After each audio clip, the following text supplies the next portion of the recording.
Eto na nga mga chong, marami tayong basketball updates! Barangay Ginebra, todo na ang preparation sa PBA Playoffs! Good news sa Barangay Ginebra! Jamie Malonzo makakahabol! Nitong mga nakalipas nga na laro ng Ginebra ay problemado si Coach Tim Cone sa kanyang kupunan matapos sunod-sunod na tamaan ng injury yung kanyang mga players. Kabilang na itong kanyang star player na si Jamie Malonzo. Pero may latest update na nga patungkol kay Jamie Malonzo at napakagandang balita nga para sa Barangay Ginebra. Dahil ayon sa mga source ay mabilis ang pag-recover nitong si Jamie Malonzo sa kanyang injury. Ang dahilan nga kung bakit mabilis ang pag-recover nitong si Jamie Malonzo ay hindi na nga raw kinailangan ng surgery.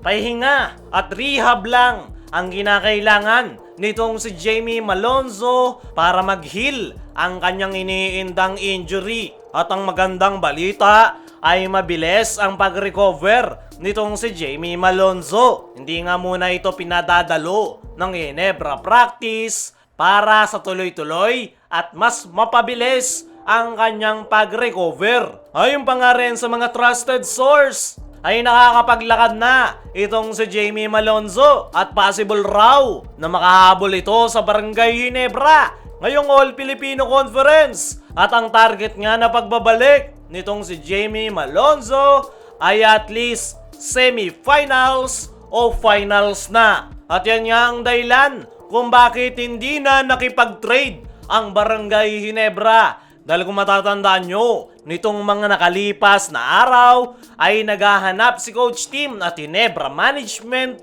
ng wingman na papalit kay Jamie Malonzo. Pero nung naglabas ng update yung doktor ni Jamie Malonzo at possible na makahabol ito sa semis o PBA Finals, ay hindi na sila nakipag-trade dahil willing nga sila maging si Coach Tim Cone na antayin si Jamie Malonzo. Napakagandang balita nga niyan mga chong para sa Barangay Ginebra dahil makakahabol si Jamie Malonzo. Napakalaki pa naman ng role na ginagampanan nito sa Barangay Ginebra. Ito nga yung pamalit sa pwesto ni Justin Brownlee ngayong All-Filipino Conference. At ang position nga ni Malonzo ang isa sa pinaka-importanteng role sa Barangay Ginebra, lalong-lalo na sa triangle offense ni Coach Tim Cone. Sa ngayon, ay yan nga yung latest update dito kay Jamie Malonzo na possible na makahabol siya by semis or PBA Finals. Pero isa lang ang inaalala ko dito mga chong, na baka masyadong madiliin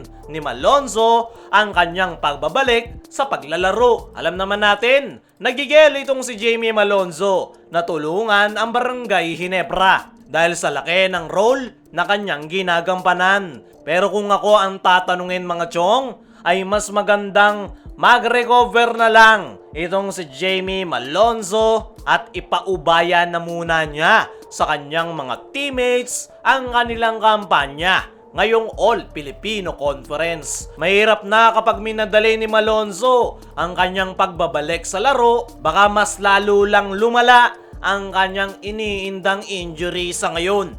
Kung long term nga yung iniisip ni Jamie Malonzo, ay mas magandang wag niyang madaliin at wag muna siyang maglaro.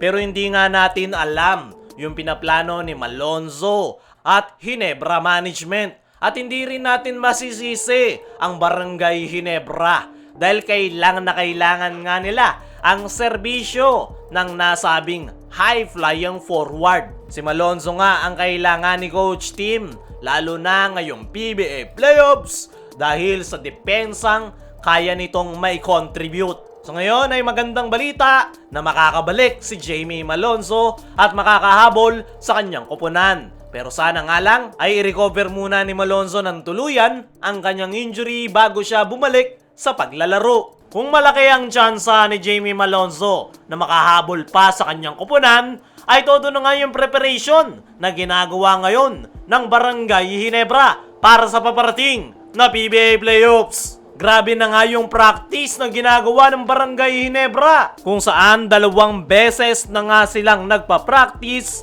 sa loob ng isang araw. Minsan ay 3 pa. Parte nga yan ng kanilang preparation sa paparating na quarterfinals. At ang isa nga sa dahilan yan ay mukhang marami-raming ang adjustment na ginagawa si Coach Tim para sa kanyang kupunan. Alam naman natin lahat mga chong na magkakaroon ng malaking pagbabago sa player rotation ni Coach Tim Cone. Dahil yan sa pagkaka-injured ng kanyang mga players at nadagdag pa si David Murrell sa kanilang kupunan. Isa pa ay puro starting 5 lang yung maasahan sa Barangay Ginebra. Panigurado, babalansin niya yung minuto ng kanyang starting 5 at mabibigyan ng playing time ang kanyang mga bench players para tumagal yung kanyang starting 5 hanggang dulo. Ayon pa nga sa mga source, ay maraming araw plays na inilalatag si Coach Tim sa kanilang team practice na hindi pa nila